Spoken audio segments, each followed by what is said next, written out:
This is a true story. I was a hospice chaplain for a lot of years. That's between that and other things in my life that I'm not going to go into. Uh, I've seen a ton of people take their last breath. Mm. All right. That's why it doesn't. I feel for those that are fighting to stay on this side and that kind of, I feel for them, but watching somebody die does not terrify me. Mm. But at any rate, especially me, it's a tent. It's meant to wear out. I intend to do a good job of living until I'm done. That's it. That's my only job. His name was Jack Hicky. It was January of 1995.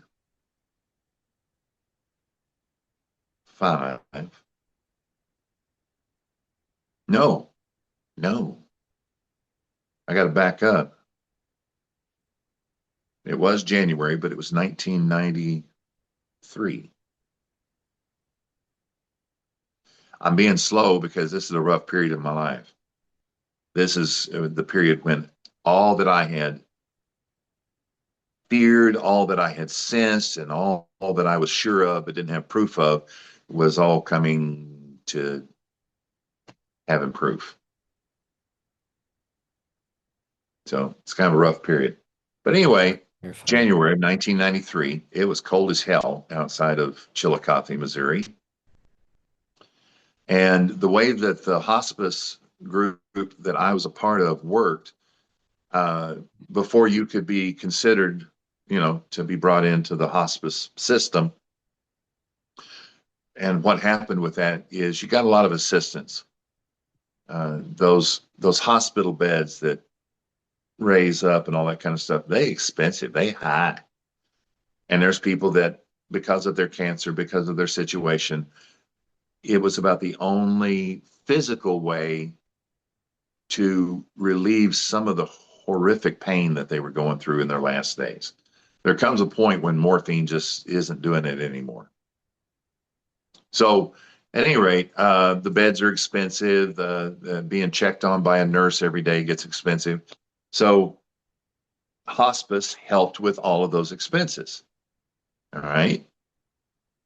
But in order to be accepted into the hospice program, one, you had to have 6 months or less left to live, as far as medical wisdom knew. You had to have a visit from the doctor. We had a doctor that was over the whole thing. He would look at their chart, he would look at their history, and they say, they ain't got much time left. I mean, they've tried everything in the world, and it's gotten to the point nothing's working. So yeah, from my side of it, yes, they've checked that box, sadly. Then the social worker had to come in, and the social worker would say, well, do you need help with groceries? Do you need help with gas? Do you need help with this, and this? And a lot of people were very proud. They'd worked their ass off their whole life, and to take assistance on groceries killed them. But they were going to starve to death if they didn't. And I'm talking about the rest of the family, not the person dying. And the other person you had to have a conversation with was the chaplain. What is your spiritual state and all that kind of stuff. Basically, what it was supposed to be was, do you have the support of a church family? Or are you all alone in this dying process? Well, Jack Hickey was all alone in the dying process, gleefully, joyfully. Mm. I've never seen two middle fingers put up with more vigor and authenticity than Jack Hickey. Mm. He had owned a trucking company in Michigan for years. He had been a millionaire, a bona fide millionaire, three times, lost it three times. And he was a founding member of, some uh, chapter of the FAA or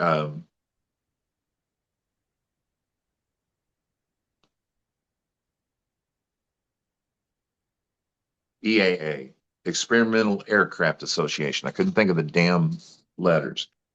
He had actually designed and patented and sold kits of this cool little ultralight. Now we're talking about in the 70s and 80s.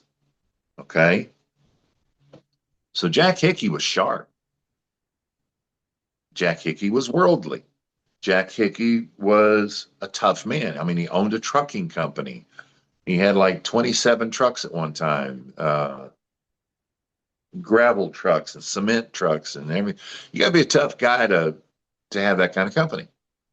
He was tough. And Jack Hickey had been needing to be on hospice for about 4 months. And he went through every other process and every other contact that you had to do. And they'd say, well, you're going to have to talk to the chaplain. Fuck your chaplain. And he was finally so weak that his wife said, he'll talk to the chaplain. And that's exactly how she sounded. She was about this tall.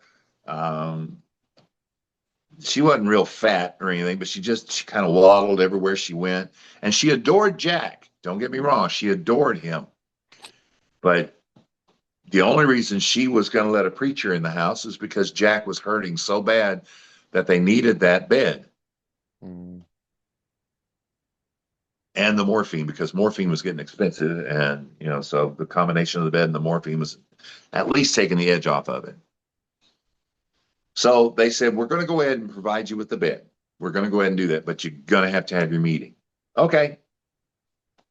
It was of an evening in January 1993, and it was cold as hell. There was ice and snow on the ground, had been for a long time. And they lived about 8 miles outside of Chillicothe in a little bitty Cracker Barrel house. And I still remember, I can feel it. I can see it. You walked up to the back porch, 3 steps. This is north central Missouri. So, the houses are built a specific way. And this was an old salt box, cheap house to begin with. And you stepped into the back porch, a mudroom, to take off your muddy boots and that kind of stuff. And then you walked directly into the kitchen. And then there was a big entryway. And then there was the living room. The dining table was in the kitchen over here. And it was a tiny house. And then there was 1 bedroom and 1 bathroom. That was all they had. And Jack's bed was right in the middle of the living room because that's the only room it would fit in. And I remember I walked in and it was very warm because when you're dying like that, you have a hard time regulating your core temperature. I mean, it was cold outside, but it was hot in that house. And the bed was up just a little bit with feet towards you, towards the kitchen, and the head towards the front door, which they hadn't used in years. They actually had a bureau across it. And I stood there for a minute and I watched him go.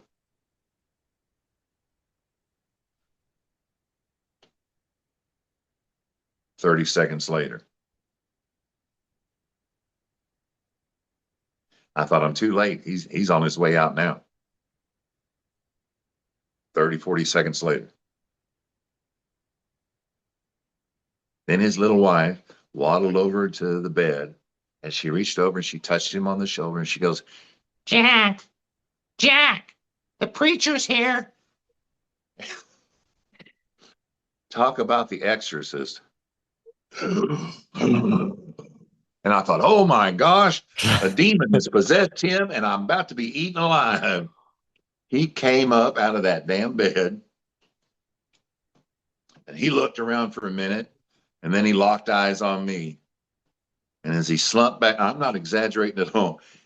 He was about that big around. He hadn't eaten in like a month. They were giving him intravenous stuff just to, keep him alive a little bit.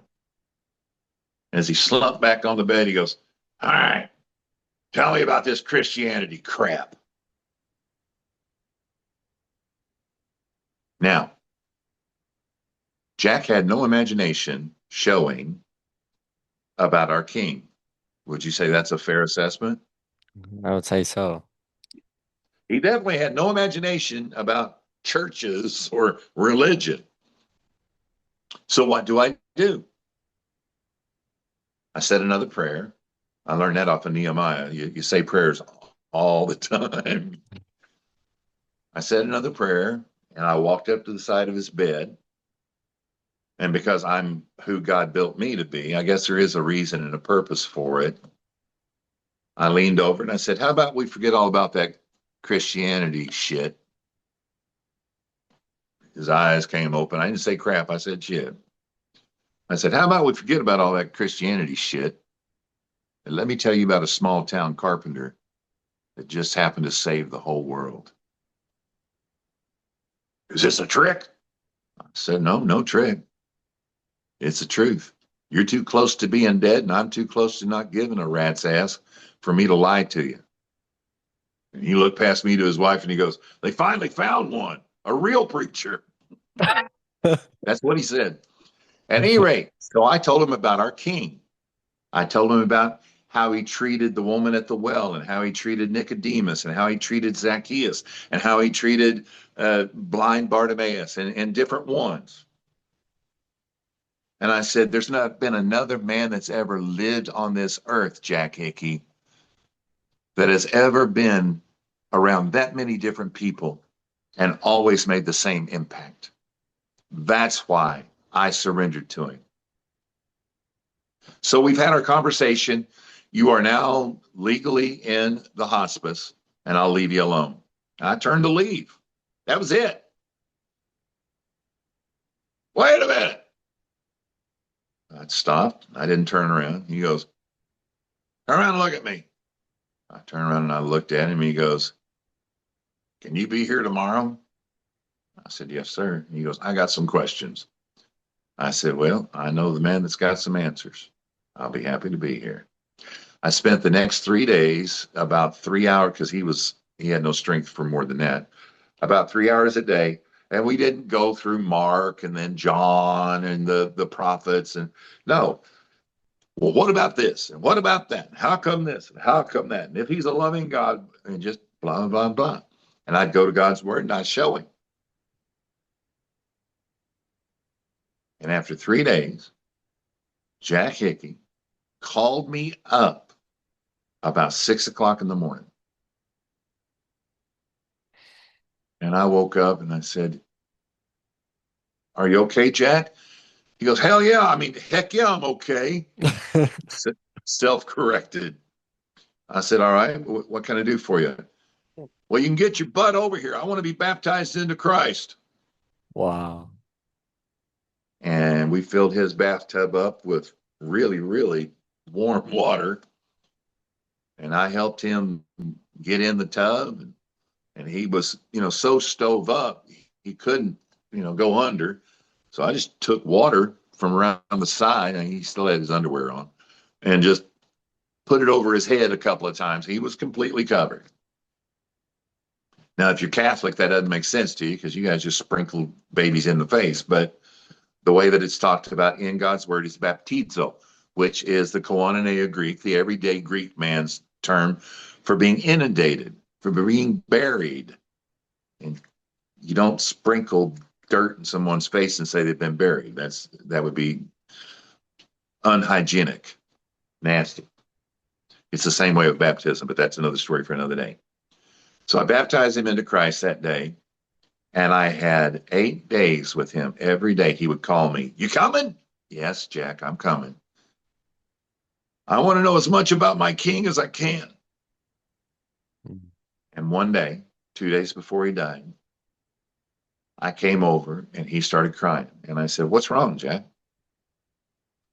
And he goes, I'm sick of myself. I've waited this long and there's so much I don't know about my king. And I leaned over and I said, Jack Hickey, I am so jealous of you. Jealous? Why?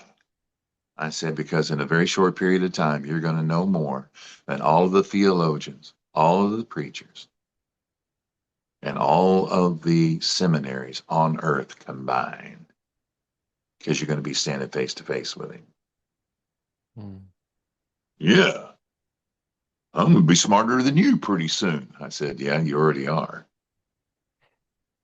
And 2 days later, I was able to watch him take his last breath on this side and his first eternal breath on the other side. And that didn't take imagination, Mm. but I've imagined it. As I get closer to my own, I hope I go out as well as Jack Hickey did. Mm. That's how I'm using my imagination these days. And that's all I've got. That was a beautiful story. I think if you segmented off the Jack Hickey story, you might get a few hundred views pretty quick. And every single word of it is absolutely true. Yeah, I'll do that. It's a moving story. Well, there's more to it, and I'll talk about that some other day, maybe. But I want you to be able to see him when you get up there. Yeah, I look forward to meeting him. He's a hell of a guy. But anyway, so that's the end of my recorded statements. What else you got?